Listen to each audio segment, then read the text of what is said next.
Avec ma conjointe, on est parti s'installer en Alsace sans emploi ni logement et on a réussi à trouver tout ça en moins de 2 semaines, sachant qu'on avait que le RSA, le mien à 150 euros et son chômage à peu près 900 euros. Donc comment dire que c'était une situation très complexe, sachant que notre plan c'était que pour trouver un logement, le truc c'est qu'on savait qu'on n'allait pas avoir d'appartement parce qu'on n'avait pas les finances nécessaires pour s'installer.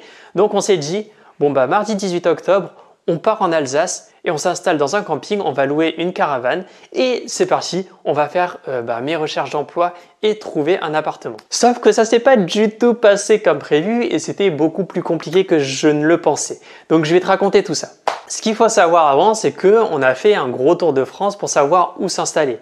Donc on a eu un moment, une période où on est parti en Alsace en août et on s'est dit que c'était notre coup de cœur en fait. On est arrivé sur place et direct on s'est dit ok, on va habiter là. Le timing va être super chaud, ça va être super serré parce que je m'étais fait une entorse et tout, donc je pouvais pas travailler.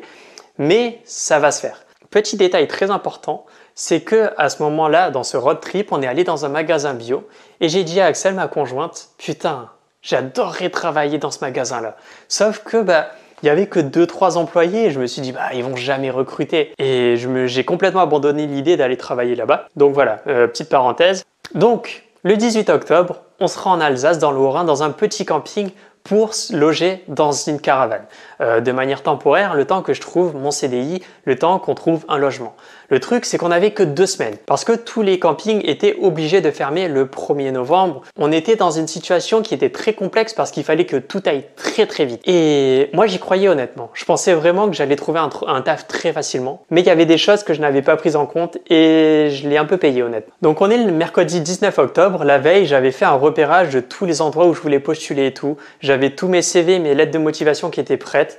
En gros, mon but c'était de travailler dans la grande distribution en tant qu'employé polyvalent. Et j'avais déjà eu pas mal d'expérience. Moi, sur Cholet, tu vois, on m'avait proposé plein de CDI. Donc je me suis dit, vas-y, ça passe. À chaque fois que j'allais dans un endroit, on me proposait un CDI parce que je travaillais bien, parce que je connaissais mon métier, parce que je m'investissais à fond dans ce que je faisais, quoi. Donc je me suis dit, allez, je vais postuler, après il va y avoir plein d'employeurs qui vont m'appeler et ça va être tranquille, ça va se faire super facilement. Donc on est le mercredi, je vais postuler, toute la matinée je vais postuler dans une dizaine d'entreprises d'une façon à ma sauce on va dire parce que j'ai un CV et une lettre de motivation qui est assez originale. Sauf qu'il y avait un truc que j'avais pas pris en compte, c'est que l'offre et la demande est totalement différente là-bas. Pour une offre d'emploi qui est envoyée sur le site du Pôle emploi, il y a à peu près 40 demandes. Qu'à Cholet, tu as 2 ou 3 demandes de la part des personnes qui vont postuler. Donc, comment dire que mes chances d'y arriver sont beaucoup plus maigres, sachant que officiellement, j'avais pas de logement. J'habitais en fait dans un mobil-home et à tout moment, j'allais me faire dégager. Donc, la situation était très compliquée parce qu'officiellement, voilà quoi, j'étais pas de la région, j'avais pas de logement et les gens ils me faisaient pas forcément confiance. En plus de ça, à Cholet, les gens me voyaient travailler parce que j'étais en intérimaire et ils me disaient boum, direct dès que je travaillais, ils me disaient ok, tu veux un CDI, oui, c'est bon. Là, ils avaient pas de preuve officiellement à part mon CV, ma lettre de motivation qui était assez originale, que j'étais un bon élément pour leur équipe. Et là, ça m'a foutu un peu dans la merde parce que j'ai postulé dans plein d'entreprises et je pensais que dans la journée, ils allaient me rappeler. Pas du tout. Mais quand même, le lendemain, je reçois un appel de Super U, un magasin qui m'avait fait un peu de l'œil et qui me demande si ça me tente de faire un entretien. Et là, je me dis, allez, c'est bon, c'est réglé, j'ai mon CDI. Donc, j'ai mon entretien le lendemain, le vendredi. Et là, je passe mon entretien et il me dit direct, bon, par contre, c'est pas pour un CDI, c'est pour un petit CDD de 3 mois.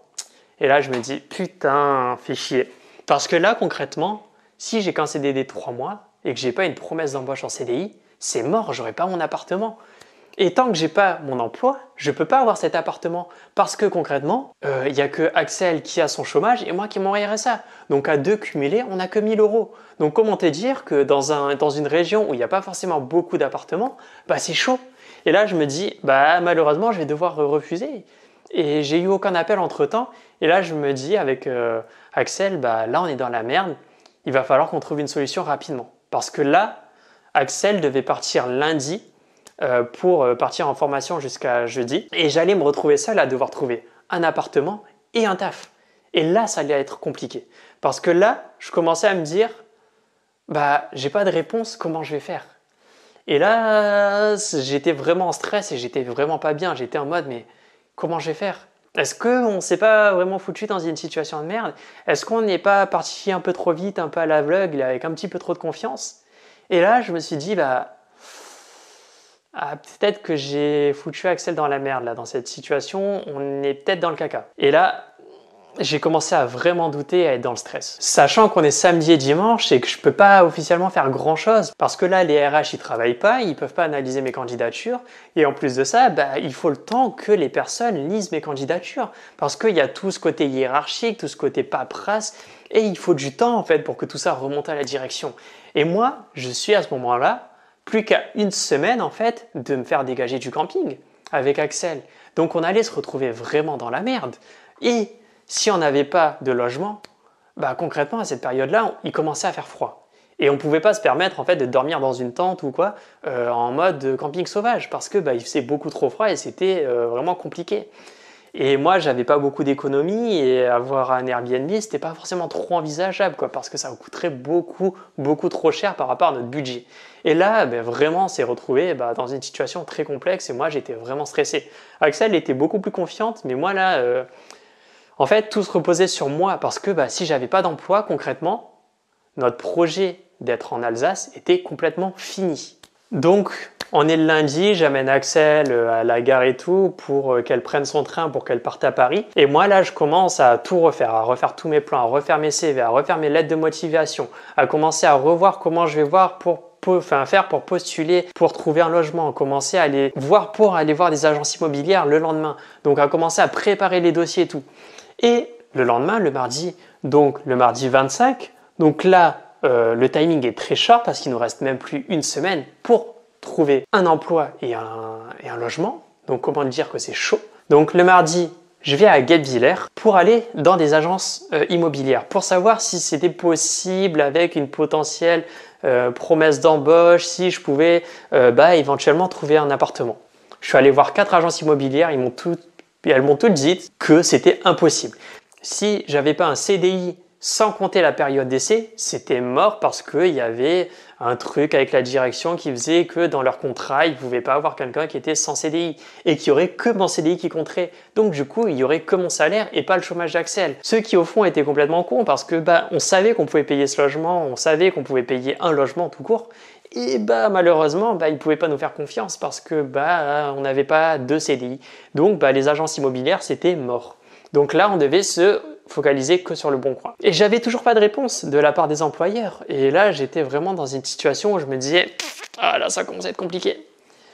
Et là, tu vois, je regarde les annonces et je me suis un peu dit que les magasins bio, c'était mort parce que je voulais pas trop me retrouver dans un magasin bio à petite échelle et tout parce que je voulais pas avoir trop de responsabilités, je voulais pas trop m'impliquer dans un travail. Et là, je vois une annonce où il y avait écrit que un magasin bio recrutait. Lequel? Celui dont je t'ai parlé en août, justement, où je me suis dit c'est impossible que ça se fasse quoi. Et j'y vais sans trop y croire honnêtement, je prends même pas de CV ni de lettre de motivation, j'y m'y rends. Je vais faire mes cours, je vais un peu faire de repérage et je me dis pourquoi pas le tenter. Donc je fais mes cours, je vais payer et là je demande s'il y a un responsable parce que je lui dis voilà, j'étais dans ma voiture, j'ai vu que vous avez posté une annonce et là l'employé me dit vas-y, je vais appeler le patron, voilà, blablabla. Et le patron vient et on parle. Et là en fait on y va, on parle pendant facilement une demi-heure, 40 minutes et le feeling passe super bien.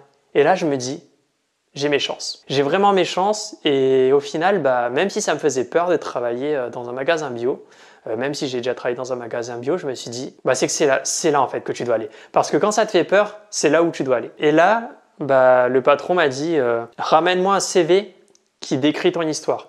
Aide-moi à mieux comprendre qui tu es grâce à ce CV. Il me donne une carte blanche. Et là, je me dis, c'est bon, là je l'ai mon taf. Je rentre, pendant 8 heures, je fais mon CV. Je fais un CV qui va retracer toute ma vie, toutes mes galères dans ma vie et qui va se résumer en quelques phrases avec plein d'images. Et mon but, ça va être de faire un livre en fait. Et je fais un livre sur 4 pages où je raconte toute mon histoire, où je raconte qu'est-ce que j'ai vécu dans ma vie et pourquoi ils vont devoir me recruter. J'ai pas du tout expliqué tout ce que j'ai fait dans la grande distribution, j'ai pas du tout vendu mes compétences, mais j'ai fait un CV vraiment original et j'ai vraiment fait ce qu'ils attendaient en fait de moi. De mieux comprendre qui je suis pour savoir en fait si on serait compatible. Je reviens le lendemain parce que je lui avais dit je te le ramène demain le CV. Je rencontre la patronne, donc son épouse, je lui donne le CV, direct elle fait oh c'est incroyable, c'est génial et tout. Et là à partir de ce moment-là, elle me dit on te rappelle d'ici jeudi vendredi. Comment dire que vendredi là je commençais à être dans la merde parce que je me faisais officiellement dégager du camping le mardi. Mais je savais que j'avais le taf, je le savais déjà. Donc du coup, j'ai envoyé le vendredi 27 une candidature pour un logement d'une façon très originale. Je te l'expliquerai, mais je l'ai vraiment parlé avec le cœur, j'ai vraiment fait du copywriting, de la manipulation bienveillante pour réussir en fait à toucher la personne. Et là, j'ai eu une réponse du mec, direct, et il m'a dit complétez le dossier et tout, c'est génial ce que vous avez fait et tout. Et là, je lui dis je vais vous parler à cœur ouvert parce que je sens que vous êtes une bonne personne. Et je lui balancer toute la situation. Sachant que j'avais pas de CDI, sachant que j'avais même pas de CDD parce que clairement la patronne m'a pas rappelé, ni le patron. On avait que 1000 € avec Axel parce que j'avais juste mon RSA de 150 € et elle son chômage de 900 €. Et j'ai mis tout carte sur table, je lui ai parlé full honnête. Et là, je vois son message, il y a écrit vu. Et pas de réponse. Et là, je suis en mode putain, c'est chiant. Et là, je suis de plus en plus en stress parce que là, le timing, il est de plus en plus court. On est le vendredi 28, j'ai eu la réponse de la patronne qui m'a dit officiellement, on vous intégrez notre équipe quoi. Et là, je suis super content. Et là, je sais que ça va m'ouvrir plus de facilité pour avoir mon appartement. Sauf qu'officiellement, j'ai toujours pas de promesse d'embauche ni signé un CDD ou un CDI. Et le lendemain, le samedi, j'ai le propriétaire de l'appartement qui m'appelle et qui me dit le feeling est bien passé. On veut bien vous faire confiance. Je sais que je peux vous faire confiance et tout. Je sais que le feeling est vraiment bon. Donc, je vous propose qu'on fasse le dossier et tout, qu'on monte ce dossier. Et voilà. Et du coup, je lui envoie mon dossier, tout ça. Et mardi, on fait une visite de l'appartement. Et là, je me dis, trop cool, on a une visite d'appartement. Ça veut rien dire, mais pour moi, on l'avait à 99% de chance. Ce qu'il faut se dire aussi, c'est qu'à côté, on nous avait dit que trouver un appartement en Alsace en si peu de temps, c'était impossible. Parce qu'il y avait des personnes qui cherchaient des logements depuis plus d'1 an. Sauf que moi, j'attire des situations comme ça où je sais que je peux attirer des trucs incroyables dans un timing parfait. On a réussi à prolonger le camping pour partir le mardi 2 novembre. On va faire la visite ce jour-là. On visite l'appartement et tout, et direct on se dit vas-y, c'est cool en fait. L'appart il est trop bien. Il est dans une ville qui nous intéressait. Malheureusement, il est en plein centre-ville. C'est pas un truc qui m'intéressait, mais il y a des places de parking. Ça reste un petit village de 11 000 habitants. Allez, je fais une concession. C'est un appartement de 37 mètres carrés à 480 € qui est dans nos budgets. Donc vas-y, go. On a des voisins qui sont très cool. Vas-y, on y va. Ce qu'il faut savoir, c'est que juste avant, on avait fait une visite d'une maison qui était incroyable et tout, qui était vraiment la maison de nos rêves. Sauf que notre dossier n'a pas été retenu, donc heureusement qu'on n'a pas annulé cette visite de cet appartement-là. Mais voilà, donc on a cet appartement. Le proprio nous dit il y a quelqu'un qui doit faire une visite, on va lui faire la visite et tout, mais je vous avoue que je préfère vous le donner à vous parce que vous êtes dans la merde, parce que dans votre situation c'est compliqué, tout ça, donc voilà. Donc pour moi, on l'a cet appartement, sauf que à ce moment-là, concrètement, on n'a plus de logement. Les proprios du camping nous ont dit qu'on pouvait rester plus longtemps et tout, mais voilà, on voulait pas rester plus longtemps et on a eu un contact de la cliente de la mère d'Axel qui pouvait nous loger pendant une certaine période. Et on a réussi à trouver un logement là-bas en attendant. Et le propriétaire nous appelle le jour où on va chez cet ami-là le vendredi et nous dit je vous annonce officiellement que vous allez être locataire de cet appartement à partir du 7. Donc une semaine après. Et c'est juste génial parce qu'on comptait rester qu'une semaine. Donc voilà, c'était super galère parce que c'était super stressant parce que tout dépendait de moi en fait. Parce que la recherche de logement c'est aussi beaucoup basé sur moi parce que j'ai quand même pas mal de compétences sur la communication, sur la négociation. Donc, grâce à mes compétences que j'ai pu avoir avec mon entreprise dans le copywriting et tout, j'ai réussi à trouver cet appartement. J'ai réussi à trouver un emploi en 2 semaines dans une situation qui était très complexe, très stressante, mais j'ai réussi à le faire. Alors heureusement qu'il y avait Axel parce qu'elle m'a permis un peu de me recentrer sur des phases de down parce que je t'assure qu'à certains moments j'étais vraiment pas bien et j'étais en mode putain mais comment on va faire et tout. J'étais vraiment dans des grosses phases de stress parce que c'était vraiment stressant, mais on l'a fait. On l'a fait, on a un appartement, j'ai un emploi, Axel est dans sa formation, elle est de plus en plus heureuse. Elle a son chômage, donc on peut payer tout ça. Donc, tout est parfait, tout s'est bien passé. Je vais te faire une vidéo où je vais t'expliquer comment j'ai trouvé cet appartement, comment je m'y suis pris. Je vais analyser en fait avec toi le texte que j'ai envoyé parce que le texte que j'ai envoyé, c'était clairement de la manipulation. Et je vais te montrer à quel point la communication est importante. Je vais te montrer à quel point c'est important de savoir se vendre. Parce que si j'avais pas fait ça, l'appartement, il nous serait passé sous le nez, mais vraiment. Il nous a dit le propriétaire que si j'avais pas envoyé tout ça, si je savais pas écrire, il ne nous l'aurait pas donné.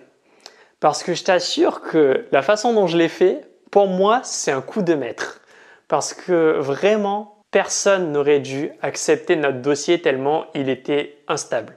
Parce que, pour te dire, quand on a signé le bail, j'avais toujours aucune promesse d'embauche. La promesse d'embauche, je l'ai eue le lendemain. Mes parents n'ont pas pu signer le bail parce que c'était eux qui étaient officiellement garants, voilà. Notre dossier, concrètement, il n'y avait rien, quoi. Mais c'est passé parce que j'ai su me vendre, j'ai su vendre notre situation, j'ai su vendre notre situation en mode on est dans la merde, on va se retrouver dans la rue. Et tout ça, j'ai envie de te l'expliquer parce que c'est super important, parce que c'est ce qui nous a permis d'avoir cet appartement et d'avoir cet emploi. Et je voulais en fait te faire cette vidéo pour te donner un message d'espoir, pour te montrer que c'est possible de te mettre dans des situations complexes, certes, mais si tu as envie de faire quelque chose, si l'envie est vraiment là, tu vas attirer les bonnes choses et j'en suis la preuve vivante. Voilà. Tchuss!